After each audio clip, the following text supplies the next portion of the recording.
Om Swastiastu. Halo anak-anakku semua, apa kabar kalian hari ini? Semoga anak-anakku semua dalam keadaan sehat. Berjumpa lagi dengan Pak Yase di pelajaran agama Hindu dan budi pekerti. Anak-anak, sebelum kita mulai pelajaran hari ini, ada baiknya kita berdoa terlebih dahulu agar apa yang kita harapkan, apa yang kita pelajari dapat berjalan lancar dan dapat diterima dengan baik pembelajarannya. Baik, mari kita berdoa bersama-sama. Pak Yasa akan bacakan doanya. Om Aujunamastu Namosidam. Om Sidirastu Tatastu Swaha.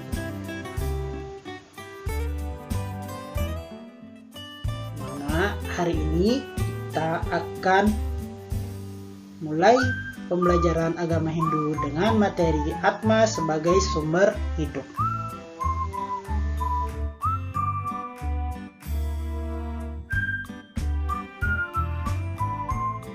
Nah, di sini anak-anak pasti bingung, siapakah itu Atma dan di manakah Atma itu berada. Kita akan mulai bahas hari ini anak-anak tentang pengertian Atma. Pancasrada merupakan 5 kepercayaan umat Hindu. Salah satunya adalah Atma Tattva yang merupakan serada kedua dalam kepercayaan agama Hindu. Nah, di sini Pancasrada itu adalah 5 keyakinan umat Hindu. Pancasrada sendiri terdiri dari 2 kata anak-anak, yaitu panca dan srada. Kata panca itu berasal dari kata 5. Sedangkan srada itu artinya keyakinan, ya. Jadi Pancasrada itu adalah 5 keyakinan agama Hindu. Nah, dari 5 keyakinan itu, Atma Tattva merupakan srada yang kedua di dalam Pancasrada. Atma Tattva adalah percaya tentang adanya Atma sebagai kehidupan pada semua makhluk hidup. Jadi Atma Tattva itu mengajarkan kita untuk yakin, untuk percaya bahwa setiap makhluk hidup itu memiliki yang namanya Atma.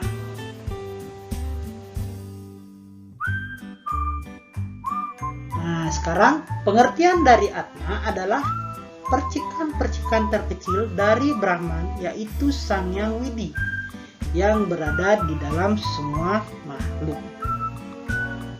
Atman itu tidak bersifat laki maupun perempuan atau Ardhanareswari.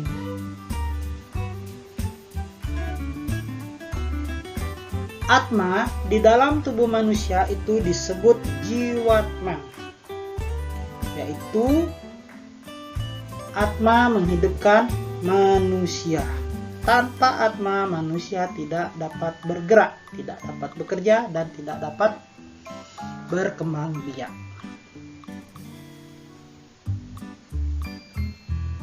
Atma dengan badan ini kita contohkan sebagai kusir dengan kereta, di mana kusirnya adalah Atma yang mengemudikan kereta dan keretanya adalah badan.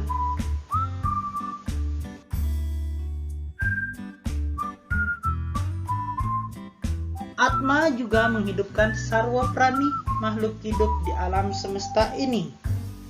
Ya, indria kita tidak dapat bekerja bila tidak ada Atma.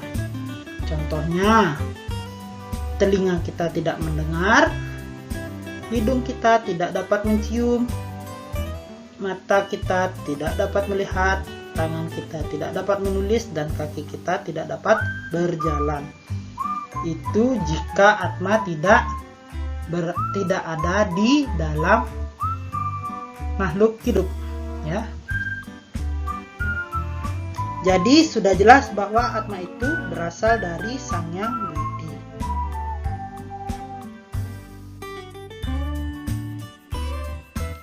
Nah, Atma itu ada di 3 makhluk hidup anak-anak. Atma yang menghidupkan tumbuh-tumbuhan itu disebut dengan Stawara. Atma yang menghidupkan binatang disebut dengan Janggama. Sedangkan Atma yang menghidupkan manusia disebut dengan Jiwatman. Ya. Nah, kita lanjut. Atman adalah bagian terkecil dari Sang Yang Widi yang sangat sulit kita pahami. Bila kita umpamakan seperti matahari. Matahari adalah Brahman dan Atma adalah sinarnya. Jadi kita tidak bisa melihat Atma itu. Matahari selalu bersinar dengan sinarnya, sangat berguna bagi semua makhluk hidup. Jika kita berjemur di bawah sinar matahari pagi, itu akan membuat kita sehat. Ya. Nah, anak-anak, makhluk hidup mengalami proses kehidupan, yaitu lahir, hidup, dan mati. Sekarang kita akan lanjutkan membahas ciri-ciri makhluk hidup.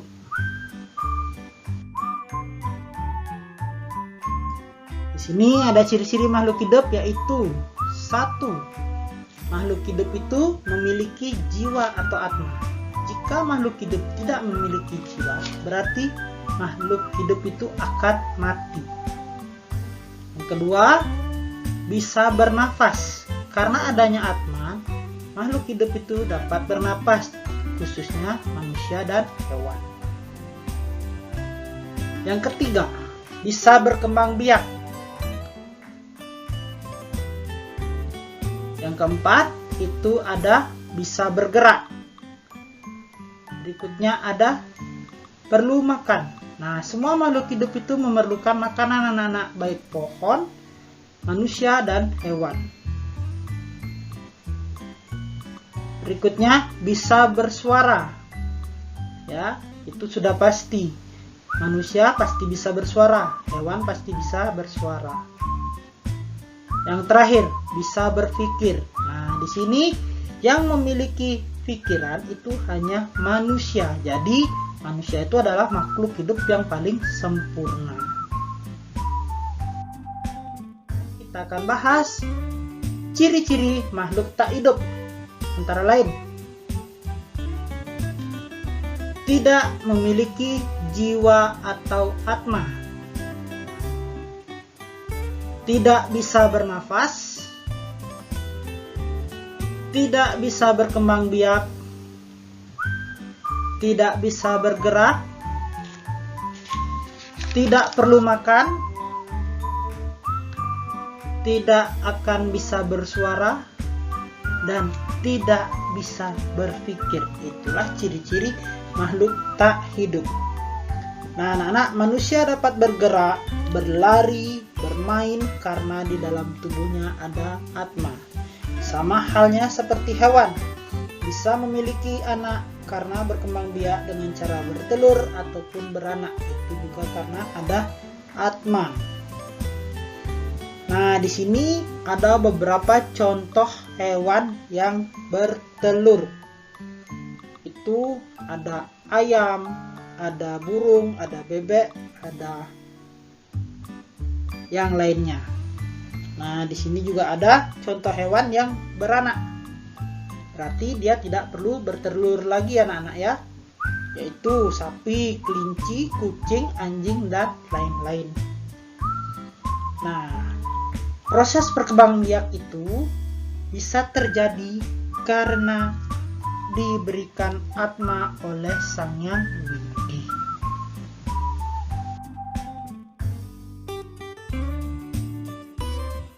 Baik, anak-anak, demikian penjelasan dari Pak Yasa hari ini.